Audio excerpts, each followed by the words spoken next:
Good morning, everyone. We're going to speak to you about our group, and we've chosen the topic corruption and governance. So corruption comes from the Latin verb that means corruptus, which literally means to break. Literally, it also means a broken object.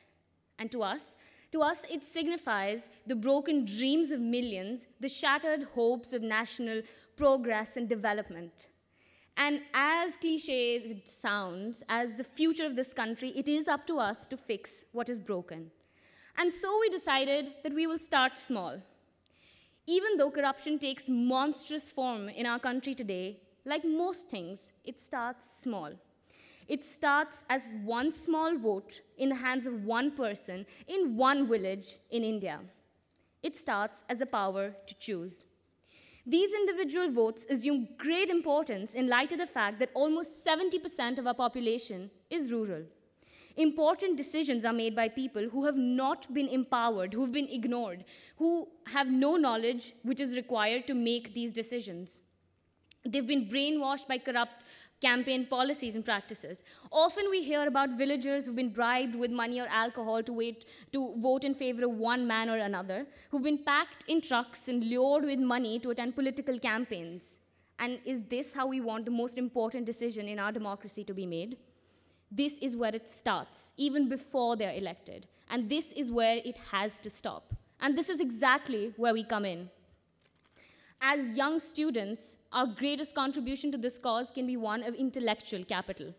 We as a group are disturbed by the irony inherent in India's claim to be the world's largest democracy and the fact that what it is most known for is corruption at every level of governance. We seek to eliminate this information asymmetry. We seek to bring this information to the people who play a huge role in making these decisions, which then shape the country that we live in. And our focus to do that is on knowledge. And pardon me for the second cliche, but knowledge is power. And so our aim as a group is to focus on awareness. And we, to spread awareness, focus on a three-pronged approach, which Sukrit is now going to detail. Corruption, as we all know, is not a single problem. It starts from the water that the milkman adds the milk in the morning, and it goes on to thousands of crores of rupees spent on Commonwealth Games in India, which went to corruption. Can we fight it everywhere? I doubt it. But we can try. And corruption exists because we allow it to exist, which is why we decided to make an action plan which is not merely an intellectual concept. On the contrary, our action plan is something that has evolved out of 1 year of extensive research and experience in villages and research. What we did find is that the panchayat is the most basic level of governance exists at the panchayat. And in order to tackle corruption, we need to tackle it from the most basic level, which is why we decided to start with a village in Haryana named Machrauli. Now, when you usually enter a village, we had the perception of huts, broken roads, and probably a Porsche parked outside the elected official's house. But that was not the case. Members of the panchayat had degrees in developmental economics and masters in computer science. There were paved roads and water, electricity, all those facilities were there 24/7. Now, this really made all of us curious. We all view villages in very different light, and even the people within them in a very different light. But as we researched further, we found out that even this educated panchayat had a lot of corruption in it. And what kind of corruption is a very amusing story, because when we decided to find out how these officials got elected, we found out that more than half the village was taken for a vacation to Shimla, which is a hill station, before the elections, and they all ended up voting for the person who paid for the vacation.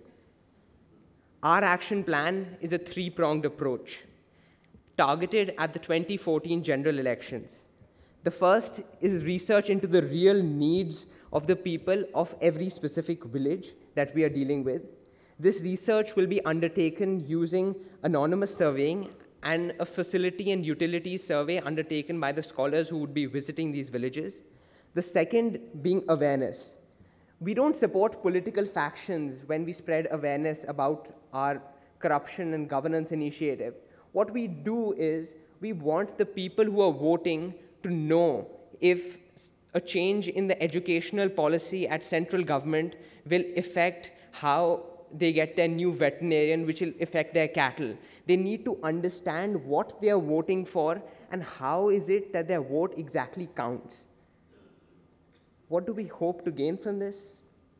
Well, when the 2014 elections come and the next candidate decides to take them for a vacation, I only hope that they vote for him if he's standing as a tourism minister. Thank you.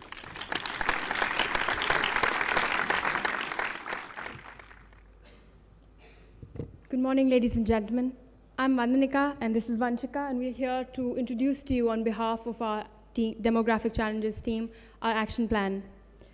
From the variety of themes within demographic challenges, especially for a country like India, we chose to focus on two important things: education and skill development. Why we chose this was because both education and skill development lie at the core of the multiple challenges India faces currently, whether that's in the health sector or whether that's environmentally. Everything backs down to how well educated you are, what kind of qualitative education did you get, and whether or not you're getting opportunity to develop your skills and then use them for your employment later on. We started with two things. Firstly, research. We did extensive research on the existing policy framework, starting with the Right to Education Act, the NREGA, existing models of skill development like the NSDC, etc. And having identified these issues, we progressed to better understand the status quo and India's landscape in this regard, given that we are focusing on education and skill development. What we did with the research, given that research is best used when shared and acted upon, we wanted to do two things with it. We wanted to create interactive activities with the underprivileged sector so that we can directly contribute to soft skill development of underprivileged children and the population. So we created interactive modules to enhance their skill set, whether that's soft skills, and also give them access to better education.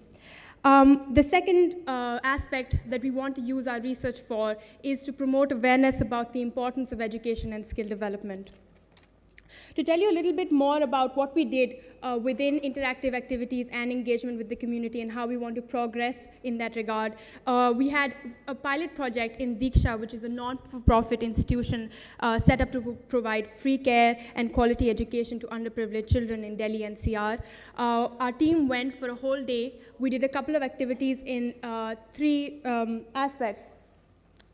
We did theater activities, we did art activities, and we did sports. All of them surrounding themes of public speaking, communication, confidence building, teamwork, creativity, and applying their classroom knowledge into their daily lives. Next, we aim to go to Kaithal, which is a district in Haryana, to expand our exposure and research base. This will be a case study of the district and further groundwork with Yuva Kendra clubs and women's groups to enhance soft skill development in that area. We aim to compile this research and takeaways from our pilot projects, both at Diksha and further on at Kaithal, to form a manual. This manual then is essentially going to be something that aids stakeholders in the development sector and hopefully across the country to improve education and skill building within their direct environment, people that they're interacting with constantly, young children, NGO organizers. We want them to have access to our research and our ideas that we have created as a pool of young budding students and leaders. So this manual fundamentally becomes a resource pool of ideas. and a resource pool of information which is aimed at improving education and skill development, not only in these two particular case studies, but also further on in multiple other NGOs that have access to these children who need this sort of guidance and who need this sort of help. And so this manual then effectively becomes what we call our prospective idea lab. Vanchika will be elaborating on the idea lab and how we aim to use our exposure that we've gotten over the years and things that we've been getting in school through forums like the TGELF. We want to take that to more children and more to underprivileged students who don't get access to these facilities and this sort of guidance and mentorship. And we want to create an idea lab, which I'll pass on to Vanchika. So just to recapitulate what we just gone through and to give it a structure, what the Idea Lab plans to do, and just to sort of take you through the stages. We had a few interactions and demonstrations at Diksha, and now we'll be going to Kethal. After all of this, we will be compiling a manual. Now that manual will have data about certain areas, as Vandanika mentioned, right to education, NREGA, and skill development. And along with that, we'll have interactive games which disseminate knowledge on those three pillars in a fun and interactive way. And we'll have a feedback component. Once we have a manual in place, we plan to go and have a few pilot projects. And post that, we will try and form the Idea Lab, which will help in the scaling up of this idea. And just to clarify, the main concept behind our plan is to disseminate knowledge about certain areas in a fun and interactive way to school children and in some cases even their parents. So we will be, the content that we're developing will change and it's dynamic. So the Idea Lab is the long-term concept and the long-term idea that we have in mind. We'll be creating an incubation center, and that primarily means that we'll be having like-minded students across the world who will be working on research projects, on content creation for these manuals, implementation of projects, and assessment of these programs. So we'll have a group that's spread across the world that's doing all the research, and we'll have one group based in India which will be doing all the groundwork here with the NGOs and so on. We'll be having an online archive, a database, or a repository of innovative methods and projects on education and skill development that we will be developing. We're also trying to use, and the entire idea of the concept of the Idea Lab is to expand the manual and customize and localize it. If we're working with students, say in the age group of 12 to 15, the needs of that demographic group is different from those who are between, say, 17 and 20. So therefore, the Idea Lab is such that we will expand and broaden our base so that we can cater it to different age groups, different regions, and different target audiences. Along with that, we are trying to use different mediums. So I'll just give you an example. When we went to Diksha, as Vandanika mentioned, we used technology, we used videos, we did theater activities with them, we did sports, we did mental games with them, and we did a few interesting things. For example, we used Google Map. Now, everybody here has used that. So just imagine going to somebody from an economically weaker section or a marginalized group and interacting with them through that technology. We wanted to know how much do they know about that area they live in. Do they know about what are the other schools that are there? What are the hospitals that are there? Is there an airport? What are the transport facilities? Are there malls? What are the recreation centers? And truthfully, this was a very insightful process, because when we went there, we thought maybe it's a bit complex for students between the age of 12 to 14. But we were taken aback because they knew that entire area where they were living so well. And these were children of migrants who came from Bihar and UP. So what we plan on doing is using innovative methods such as Google Maps or using video chat, Skype, and bringing in technology along with other routine activities like theater and sports and so on.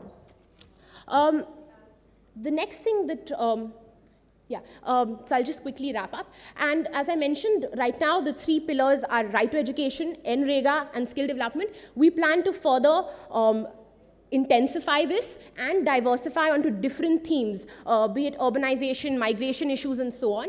And this will allow us to horizontally and vertically expand our project, which we're starting in a small way, but we hope this could lead to something big in the future.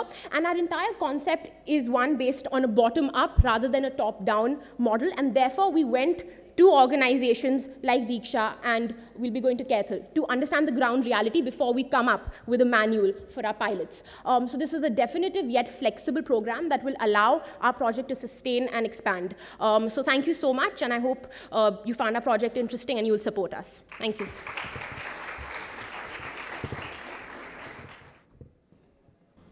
Hello, everybody. I'm Chandrika Srivastav, and this is Siddharth, and we are members of the Environment and Sustainability Group. We're first going to tell you a little bit about our project, and the environmental issue that we chose to address is waste. So waste is an entirely human concept. There is no such thing as waste in nature, which I'm sure you're all aware of. Anything that is produced gets broken down and becomes raw materials for another thing that's produced. So we started thinking about why we produce all this waste and what we do about it. Because waste in itself signals inefficiency, it signals overconsumption of resources, and it reduces the Earth's capacity to replenish its resources and make new materials, which is why recycling is extremely important. So as per the statistics, Delhi is the largest producer of municipality solid waste. As you can see in this map over here, there are about 4 main landfills in Delhi, and over 80% of this waste ends up in these massive dump sites. However, these landfills have exceeded their capacity, and essentially they shouldn't be used any longer, but they still are being used. Now, why are landfills bad? In short, they cause the generation of a gas called methane, which is more harmful than carbon dioxide itself. Landfills create a lot of carcinogens, air pollutants, and other harmful toxins as well. Moreover, they create leachate that leads to the contamination of groundwater, which is essentially obviously not good, because groundwater is the main natural water resource we have. When we look at waste, we often forget about the human aspect of waste, the invisible saviors who do all the dirty work for us, the waste pickers. There's an entire army of people in every single city across India whose lives revolve around our trash. And together, collectively, they make a huge difference to reduce our impact on the planet. Recycling, the informal recycling sector usually constitutes about 1% of an average city's population, and they end up recycling about 15 to 20% of all the waste that's generated. And this is a fact that not too many people are aware of, but recycling in India is one of the most efficient systems anywhere in the world. And when you compare this to urban bodies spend most of their money on collection and transport of waste, but very few of them actually work in disposal and recycling. Now, in Delhi, informal waste recycling reduces about 9.6 lakh tons of greenhouse gases. Now, looking at the human aspect for these waste pickers are given very, very little profit margins. They work in extremely hazardous conditions with no basic safety and sanitary precautions. Generations are doomed to follow the same profession. Waste pickers spend hours segregating the waste, and it would be much easier if the segregation is carried out in the individual level. The harshness and monotony of their lives is what deeply touched us. And this is where our project comes in. When we learned about how much time these waste pickers spend on segregating their waste instead of recycling it and selling it, we realized we really should be doing all of this on our own. So our project was to create a sustainable, inclusive waste management program in schools to sensitize students to the urgent need to segregate and recycle waste. We want to create a value system in schools so that every single child in the school thinks about where that wrapper goes when they discard it. And we wanted them to start thinking about what they're purchasing and how much waste they're collecting. So we will get them to interact with their school waste pickers and encourage them to interact with their local waste pickers to learn more about how all of the recycling actually takes place. So our awareness leading to action campaign includes the local waste pickers and encourages students to take responsibility of their waste.